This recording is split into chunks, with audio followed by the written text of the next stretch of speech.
curse of the counterfeit deed and the giant's friendship. The village of Rupkothar was a place of breathtaking natural beauty. Its fields were perpetually green, its ponds shimmered under the azure sky, and the gentle breezes carried the scent of blooming flowers. Anyone visiting this village would immediately feel their spirits lift, enchanted by the peaceful scenery. Yet this idyllic setting was a cruel contrast to the hearts of its inhabitants. The people of Rupkothar possessed no kindness or compassion. They were driven by greed and selfishness, habitually persecuting and driving out anyone they perceived as weak or vulnerable. Among these villagers lived a young man named Ajay. Orphaned in childhood, Ajay had spent his entire life enduring hardship, abuse, and the scorn of the community. Because he was an orphan, no one in Rupkothar could tolerate his presence. He was a constant reminder of their own indifference and the ease with which they could exploit the helpless. The village's most cunning and ruthless opportunist was a man named Jabbar. One fateful day, Jabbar concocted a despicable scheme. He forged a counterfeit deed for Ajay's humble home, a house that was the young man's last tie to his parents and his only shelter. Having bribed several villagers with a small sum of money, Jabbar gathered a menacing crowd and marched straight to Ajay's house. "Ajay! You, Ajay! Get out of that house! Come out now, I said!" Jabbar's voice boomed, thick with false authority. Ajay, startled by the noise and the sight of the intimidating crowd, stepped out, confusion etched onto his face. "What is it? Why are you all at my house?" he asked, trying to remain calm despite the mounting tension. "Your house? You dare to call it your house? You sold it to me yesterday for cash and signed the papers over to my name," Jabbar sneered, waving the fraudulent document. Ajay was utterly stunned. "What are you talking about? Why would I sell my home to you?" he protested. "Oh, what a brilliant act of innocence! What foolish pretense is this now after you've taken my money?" Jabbar shouted, playing to the crowd. "If you didn't sell the house, then where did Uncle Jabbar get the deed?" "The deed is right here." Ajay quickly checked his pockets. "The deed is with me. I have my house deed right here." He pulled out his original paper, his hands trembling. Jabbar's eyes narrowed, and he addressed the assembled villagers, mocking the young man. "Look at him, you fools! He thinks he's so clever he's the smartest rogue in the village, or why else would someone sell their property only to keep a fake deed? This deed of mine is the real one. Why would my deed be fake? You're the one who likely forged yours. I've heard rumors of how you took over Kanai's house." Ajay shot back, desperation lending him courage. "Everyone knows you forcefully took Kanai's property." "What's that? Are you claiming I forcefully took Kanai's house?" Jabbar yelled, pretending to be outraged. "Listen, Ajay, there's no point in arguing. We all know Kanai had to leave because he sold his land. Now you've sold your house, and you must leave too. You have to vacate the property." Ajay looked around at the faces of his neighbors, seeing only cold indifference. "You are doing this to me because I have no one in this world to call my own.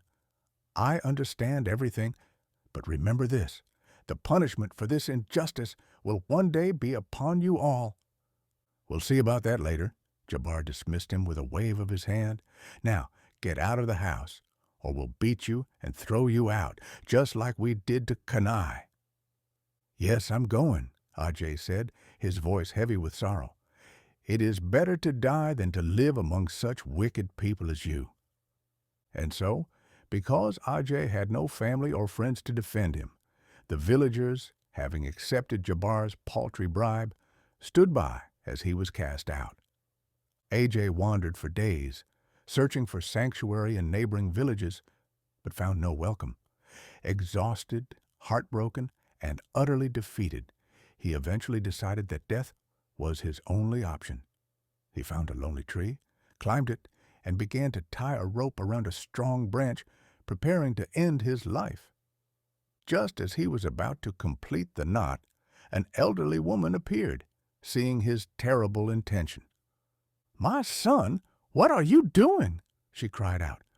"What else can I do?" Ajay replied, his voice hollow. "I have no one in this world. The villagers unjustly drove me from my home. I have nowhere to go, so I am hanging this rope to kill myself." "What are you thinking, child? Suicide is the act of a coward," the woman admonished him gently. "Are you a coward? If you truly wish to die a coward's death, then go ahead. Otherwise, come down and speak with me, my son." "No, I don't want to die as a coward," Ajay conceded, his resolve wavering. "I'm coming down now, immediately." Once safely on the ground, Ajay recounted his tale of betrayal and loss. "Now, tell me, what should I do?" "What should you do? You must either seek revenge or force them to acknowledge their mistake and injustice," the wise woman declared. "But I am alone," Ajay lamented. "I can't fight them by myself, and they would never believe me over Jabbar and the others." "Then you cannot remain alone," she insisted. "You must either find a friend who will stand by you in your time of need, or you must find your own family." "I have no family left in this world. Who should I seek out?" "Then make a friend, someone who will support you and fight for your rights," she urged. "But where will I find such a friend?" Ajay asked, his voice cracking.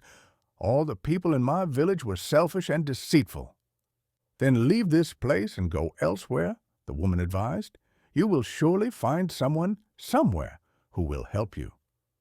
"You are right," Ajay exclaimed, his spirit rekindled. "You have opened my eyes. I will go now and reclaim what is rightfully mine." "Yes, that is what you must do. Go now, my son, and begin your journey." The old woman watched him go, a glimmer of hope in her ancient eyes. Ajay walked on, his determination growing with every step. As night fell, he spotted a distant light flickering among the towering hills. "Ah, a light. There must be a settlement there. I will go there. I must spend the night somewhere." He trekked toward the light, eventually reaching a vast, desolate landscape. To his horror, he realized he had stumbled upon a terrifying domain. "What is this? Where have I come? This looks like the area of the giants. If a giant sees me, I will be finished. I must run from here." He tried to flee, but it was too late. Before he could take a few steps, two massive figures blocked his path. "You have the audacity to trespass into our territory," one giant roared. "It was a mistake. Please forgive me," Ajay pleaded, dropping to his knees. "I didn't know this was your land. I am leaving immediately. Please forgive me." "Forgive you? Very well. First, you will come with us to meet our chief. Then we might forgive you," the second giant said, grabbing Ajay roughly. "No, no, please, I don't want to go to your chief. Please, just let me go. I will leave this place now," Ajay begged, terrified. "Do not be afraid. We do not harm anyone. Nothing bad will happen to you. Now come with us." Ajay was led through the dark mountains until they reached the chief's lair. "Chief, this human mistakenly entered our boundaries." "What should we do?" one of the giants reported. "It was an honest mistake," Ajay quickly interjected. "I saw a light from far away and came here seeking shelter. I didn't know this was your territory. Please, let me go." "You came here for shelter? But why? If we let you go now, where will you go?" the chief of the giants asked, his voice surprisingly gentle for his imposing figure. "I don't know where I'll go," Ajay admitted, his fear subsiding slightly. "The people of my village unjustly took the only shelter I had. Now, I'll just go wherever my eyes take me." He recounted the entire miserable story of Jabbar and the villagers. "They unfairly drove you out of your home. Very well, you may stay here if you wish. Though we may look like giants, we cause no harm. We only guard these mountains. You will be safe here." "No, I cannot stay here." Ajay shook his head. "I have to find a friend." "Find a friend? Why do you need a friend?" "Because The villagers chased me out because I was alone and had no one to defend me. I need a friend who will stand by me and help me reclaim my rights. Then stay with us for a while. If we find you to be a good person, then we will become your friends. We will help you reclaim your rightful property. Truly? Are you really saying you will be my friends? Ajay's eyes lit up with disbelief and hope. Yes, truly. We will be your friends. You, take him and arrange for his food and accommodation. Go, take him. Life among the giants was surprisingly pleasant. Ajay, are you comfortable staying here? One of the giants asked him later. Comfortable? I grew up taking kicks and shoves from the villagers. You are all so kind. Why would I be uncomfortable here? Ajay replied, smiling. Good, good. Now, eat this fruit. Days passed, and Ajay's true nature shone through. Gradually, all the giants grew fond of him and became his devoted friends. Meanwhile, back in Rupkothar, a series of horrifying events began to unfold. Every night, a young child would disappear from a different home in the village. As morning broke, the village square would be filled with the shrieks of desperate parents. Oh no, what a disaster! My son is gone. Someone took my boy. A woman cried, wailing uncontrollably. Naresh, her distraught husband, was consoled by his neighbor. What happened, Naresh? Why is your wife crying like this? Uncle, someone took my son tonight. We can't find him anywhere, my precious boy. Jabbar, the instigator of Ajay's expulsion, chimed in. Who else could do this?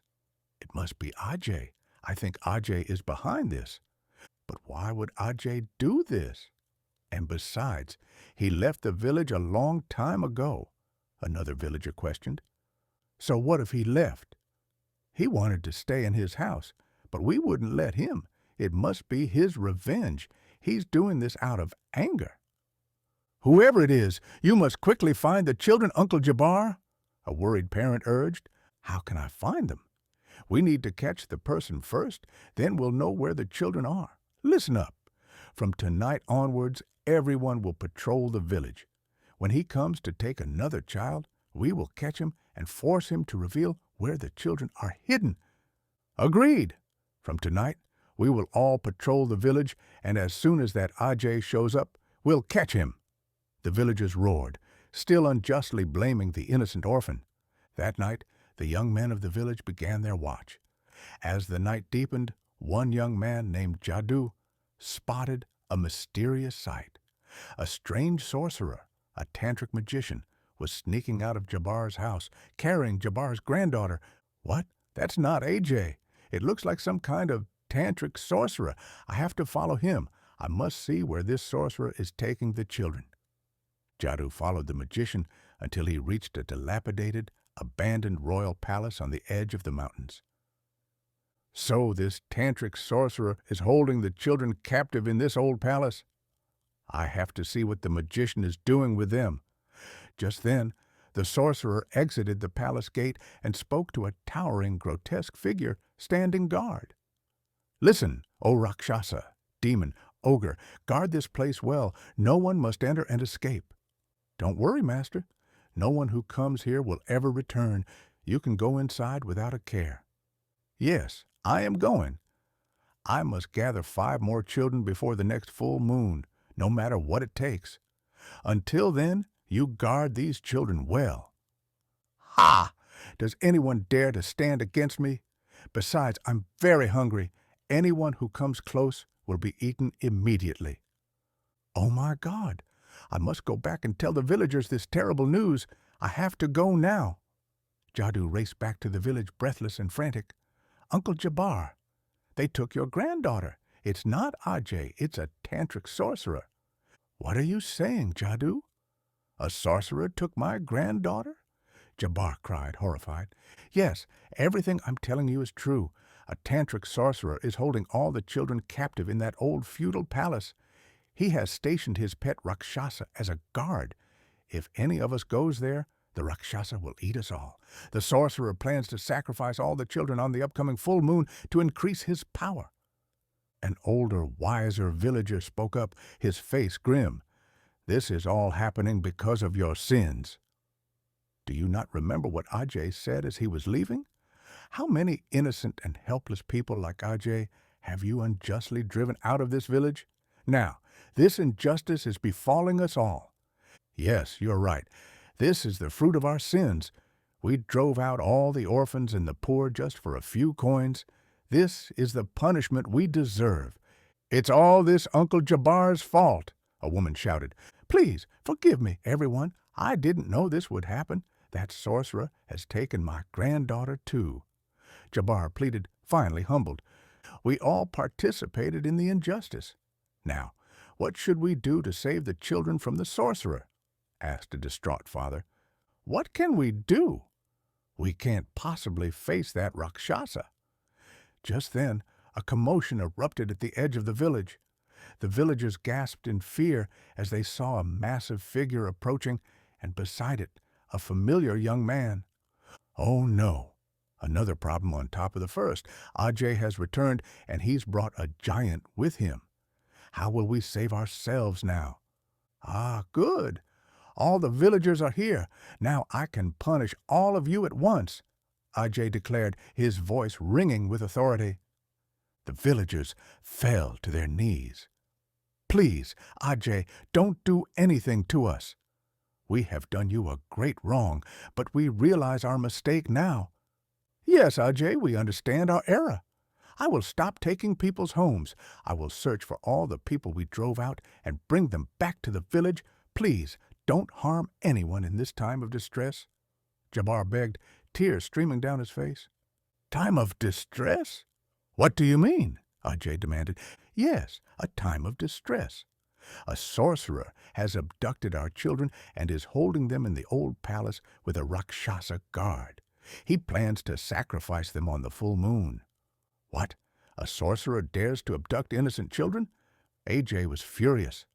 Tell me, what do you want me to do? Should I punish the villagers or should I rescue the children? No, you don't have to punish the villagers. They have realized their mistake. Now please, let's hurry and rescue the children. All right, let's go. Let's go quickly and rescue the children, Ajay commanded, motioning to his giant friend. Ajay, his giant friend, and the repentant villagers rushed toward the abandoned palace. They reached the gate where the fearsome Rakshasa stood. Vicious Rakshasa, where has the sorcerer hidden the children? Tell me now to bring them to me, Ajay shouted. You came at the perfect time. I am very hungry now. I will eat all of you and satisfy my hunger. The Rakshasa bellowed, raising its club. I am warning you for the last time. Hand over the sorcerer and the children, or you will die today. You, a mere human? You think you can kill me? Go on, try to save yourself from my grasp. The Rakshasa roared with laughter. Suddenly, the giant stepped forward. Whoa! Where did this giant come from? The Rakshasa stammered, its laughter turning to fear. He is no mere giant. He is my friend. He is your grim reaper, Ajay declared. Wicked Rakshasa, call the sorcerer out now, or you will pay for your sins immediately. No, please don't hurt me. I am just a bound slave of the sorcerer. I only do what he commands. I will call him right now. Master, come outside, master. The sorcerer emerged, aghast at the sight of the mountain giant. What? A mountain giant has come to be my slave? He sneered with false bravado. Just let this full moon night pass, and I will enslave all giants. You will get no opportunity, sorcerer, Ajay said, striking him down. No!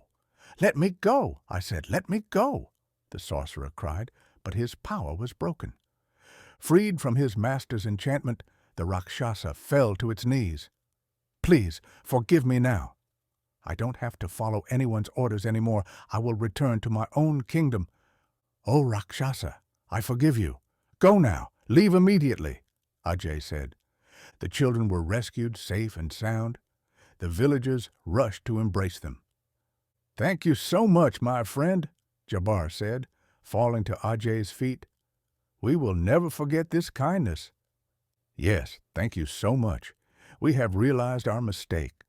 From now on, we will all live together in peace, helping each other, the villagers chorused. Then farewell, my friend, Ajay said to the giant, who nodded in return. The villagers had learned a painful but lasting lesson about the consequences of their greed and cruelty. The injustice they inflicted on the helpless Ajay had nearly cost them their own children. Now, having repented, they kept their promise. They lived together in harmony and peace, aiding one another, and Ajay, finally respected and loved, stayed in his rightful home, forever indebted to the friendship of the mountain giants.